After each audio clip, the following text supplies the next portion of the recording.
as she walked out the door to the kitchen with her bag on her back like always. I watched her stalk across the yard, slowly, like she was delaying the inevitable. And she still had that hood on her head. I peered over the railing, leaning on my forearms, watching her climb up the lattice, like a pro. When she reached the railing, I went to help her over, but she was so good at doing it, she hopped onto the balcony before I even got the chance. As soon as her feet were firmly planted, I reached up and snatched that fucking hood off her head. No more hiding. She never looked me in the eye, just walked into my room, and started unpacking her bag, like it was any other night. I stood leaning against the balcony door, after I closed it, with my arms crossed over my chest. I was not fucking hungry for my girl's cooking. I want my cookies. I stated simply. It would tell me exactly how Bella felt today. She paused, but proceeded to reach into the sack, and brought out a bag of cookies, laying it on the bed next to the food. She shuffled her way to her spot on the sofa, and sunk into it, looking like a little girl who just got in trouble with daddy. I stood, waiting, expectant. But she just sat there on the sofa, staring at her hands in her lap, that were picking at her sleeves. I cleared my throat. Loudly. Spit it the fuck out. She closed her eyes and shook her head slowly. "You're not going to let this go, are you?" she whispered. I snorted. Fucking right, I'm not going to let this go. Talk, I ordered, not moving from my spot, still crossing my arms over my chest. She let out a deep sigh. "You eat. I'll talk," she whispered, and bent down to untie her shoes, so she could go fetal on my couch. Food was really the last thing I was interested in, but I humored her. Sitting down in the middle of my bed, and taking a peek at the bag of cookies, before I did anything. "Fud you all." I shook my head at the bag. That shit didn't help me. I set it on my bedside table, and took the container of enchiladas into my lap. I picked up the fork she brought for me, and sliced off a bite, and ate it. When I looked up from the enchiladas, she was watching me eat. Like always. Her eyes were tired, and held some kind of sadness I couldn't quite comprehend. I quirked an eyebrow at her. "Don't assume that I don't find it deeply fucking amusing, but could you please tell me why you hit Stanley?" I asked, taking another bite of the food, but keeping all of attention on her. She grimaced, and hugged her knees tighter. She cast her eyes down to my carpet. "She was in front of me on the bleachers Friday." She started, and paused to knit her eyebrows together, and shake her head. "Her and Samantha were talking about..." She paused again, and grimaced. "About all the guys they had slept with." I wanted to joke with her and say something like, "Wow, I'll bet that was one long fucking conversation literally." But I couldn't, because this was going somewhere very unfunny. And I tried to just block them out, because I didn't really want to hear it, but then she paused yet again, and let out a huff. "Then Jessica said, 'Your name,'" she said in a tiny voice. I completely froze mid-chew. I hadn't told Bella about the Stanley situation. At least not entirely. And now she knew. She looked up at me carefully. I'm sure I looked stunned.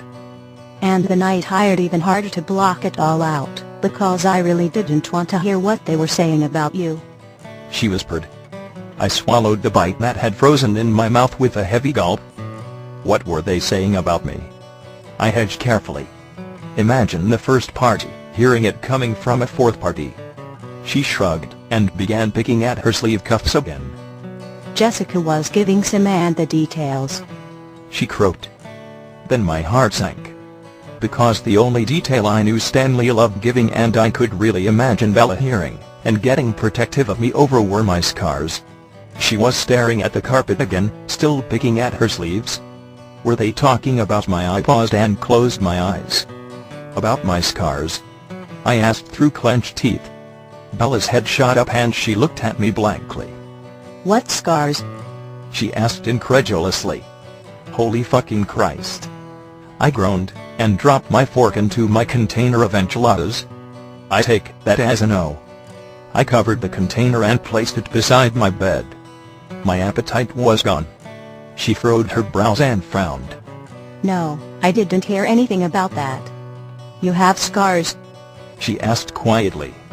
Then her face fell completely as understanding lit her face. From the fire, she whispered. I grimaced and nodded my head. I should have never taken my shirt off in front of that fucking skank.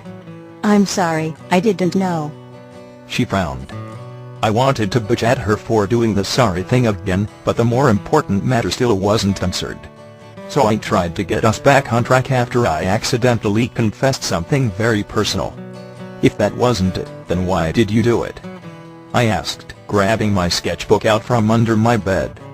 She grimaced yet again, and hugged her knees tighter. Jessica was being very graphic, descriptive, she whispered. Then added, about you, and the things you... She trailed off, shaking her head fiercely. But I got it. I wouldn't want to hear anyone talking about Bella like that either. I sighed, and softened my face. You didn't like hearing them talk about me like that? It was more of a statement than a question. She bit her lip, hugging her knees, and fiddling with the fabric of her jeans. Then she nodded.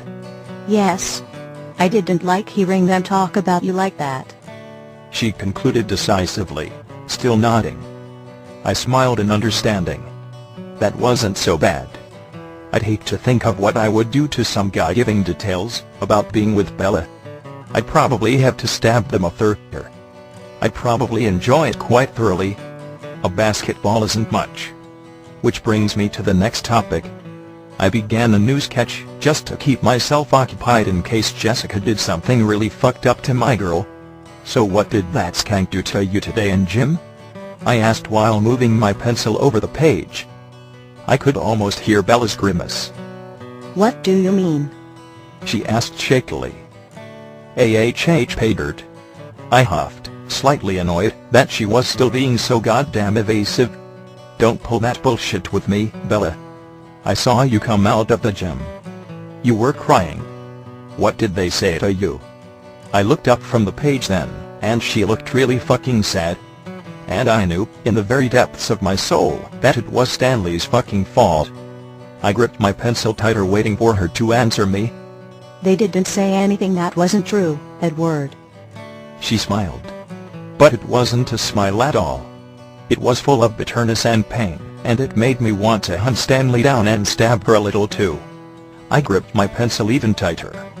Why don't you just fucking tell me what they said and let me decide for myself? I snapped. Bella's jaw tensed, and she clenched her fists into tight little balls on top of her knees so hard her knuckles were white and taut. And she had the most heartbreaking look in her eyes of just complete and utter frustration and bitterness. They told me I was a freak and that I was only pissed off at Jessica because I was a prude. And they said I was only a prude because no one would ever fucking touch me. She spat venomously, bitterly. I blanched and fucking flinched away from her voice.